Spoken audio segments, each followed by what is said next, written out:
ছোট্ট ঘরে আমার গোপাল সোনা।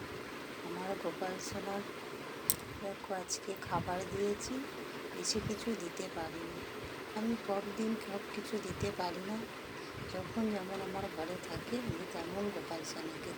আমার গোপাল সোনার আজ 4 বছর বয়স হলো, আমার কাছে এসে আমি নিয়ে এসেছি, গোপাল সোনাই এসেছে। তোমাদের ভালোবাসায় আমার গোপাল সোনা যেন খুব ভালো থাকে। আমার গোপাল সোনাকে সবাই তোমরা আশীর্বাদ করো। হরে কৃষ্ণ হরে কৃষ্ণ হরে কৃষ্ণ। আমার গোপাল সোনা, ও গোপাল সোনা, আমার বাবাটা, আমার সোনাটা। হরে কৃষ্ণ হরে কৃষ্ণ। আমার যেদিন যেমন ঘরে থাকি আমি তেমন গোপালকে সেবা দিই। কার কার তোমাদের ঘরে গোপাল আছে একটু আমাকে কমেন্ট করে বলবে। হ্যাঁ, আমি এই নতুন করেছি আজকের